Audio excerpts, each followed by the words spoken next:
Hello students, today I am taking as on revision of the short and long question answers of the Ailing Planet chapter number 5 from that is Hornbill. So the first question which I have chosen uh, under 30 to 40 words answers. Question is, what is the holistic and ecological view of the world? Holistic means complete, ecological means पर्यावरणीय दृष्टिकोण संसार का क्या है. Answer is the holistic and ecological view means that the world is one whole, one enormous being of which human beings are a part.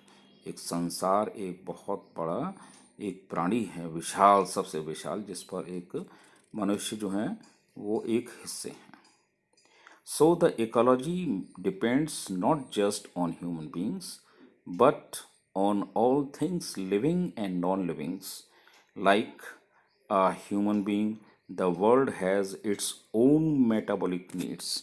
इसकी संसार की खुद मेटाबॉलिक, जैसे हमारी बॉडी के अंदर मेटाबॉलिक रिएक्शन होता है जिससे हमारा डाइजेशन और होता है, ब्लड बनता है, नर्वस सिस्टम प्रॉपर रहता है, all the systems work properly.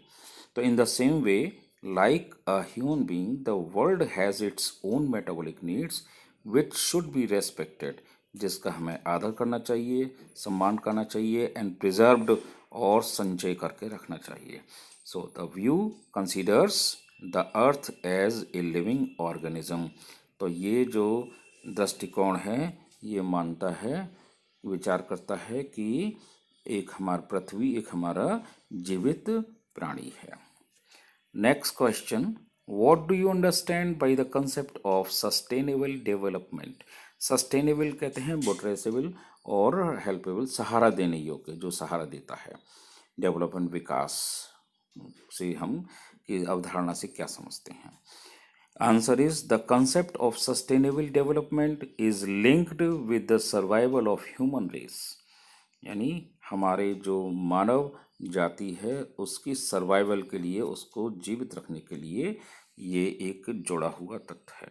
Sustainable, सहारा देने योग्य. It means to consume the resources of the earth in a manner that does not interfere the survival of the coming future generations.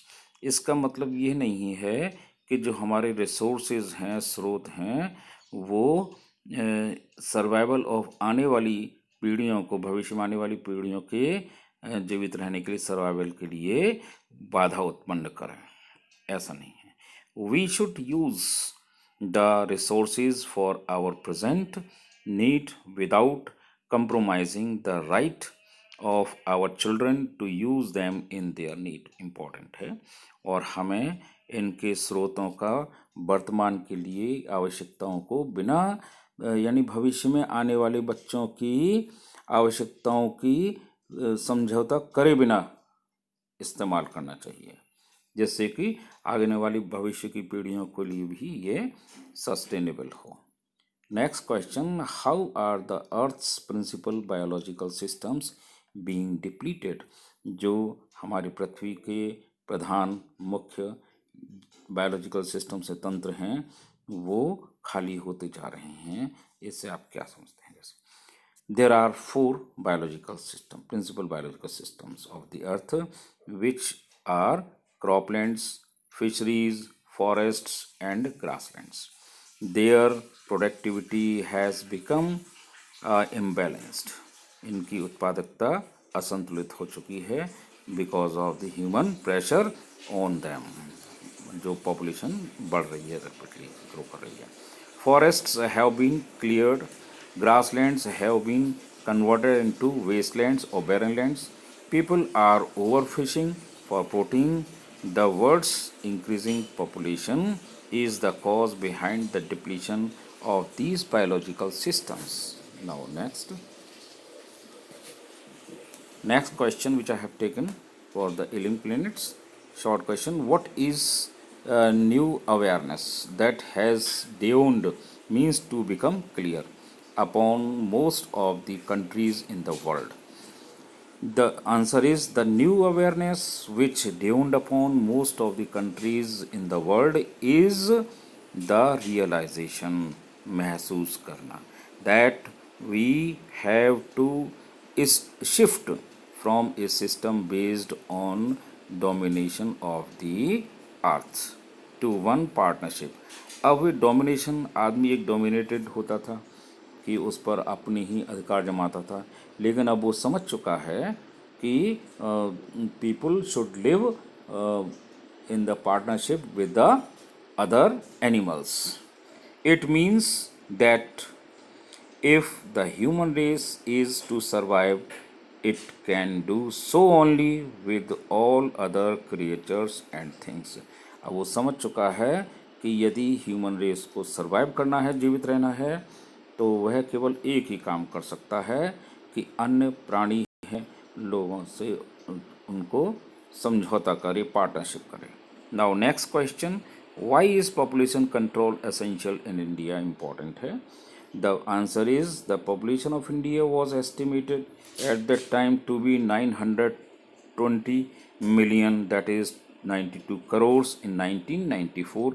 Now you must know, student, at present the world population must have been approx 7.8 billions.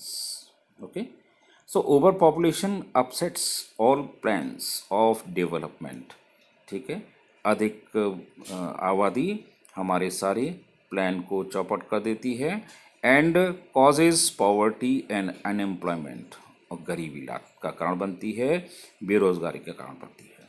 So either population is to be controlled और people would remain poor for ever. इसलिए control करना आवश्यक है, करना ज़रूरी है, otherwise जो लोग हैं हमेशा के लिए गरीब हो जाएंगे. तो voluntary family planning is essential in order to overcome such problems. तो ऐच्छिक पारिवारिक प्लानिंग योजना एक अनिवार्य है जिससे कि हम ऐसी समस्याओं को क्या कहते हैं, ओवर रिड्यूस कर सकें. Now I have taken one long question. Answer should be 150 words maximum. Question is, we have not inherited, very important, this earth from our forefathers. We have borrowed it from our children. Elucidate means to make something clear. Elucidate यानी कि हमने इस पृथ्वी को अपने पूर्वजों से नहीं लिया है, बल्कि ये जो हमने अपने बच्चों से उधार लिया है. इस पॉइंट को कुछ क्लियर करा जाए. Answer is, this statement is made by Mr. Lester Brown, the author of the book in the title The Global Economic, that is, Prospect. Mr. Brown has in his mind the well-known belief that the property that is perfectly which we inherited from our forefathers is ours. जो हमने अपने पूर्वजों से लिया वो हमारा है. And we can do whatever we like with it, और हम वो कर सकते हैं जो भी हम चाहें. So he asks us to remember that, वो हमसे पूछते हैं और याद रखते हैं कि that the earth is not for us to use or abuse as we like. ये पृथ्वी हमारे लिए नहीं है जिसका कि हम इसका उपयोग या दुरुपयोग करें. जैसे it is something which we are duty bound to preserve for not generations. So हमें पीढ़ियों के लिए प्रिजर्व करके ना रखें, ये ऐसी नहीं है. So while we use the earth and its resources for our present needs, it is our duty to see that we don't compromise the ability of the future generation to meet their needs. और इसको present use के लिए करें और अपने आने वाली भविष्य की पीढ़ियों की आवश्यकताओं के लिए, ठीक है, डोंट कंप्रोमाइज द एबिलिटी के लिए कंप्रोमाइज ना करें. It is therefore very important that we don't strip और waste the natural world of resources for future generations would need. की भी आवश्यकता होगी. Even more important is that the fact that we don't pollute or spoil these resources, which may make them useless or harmful.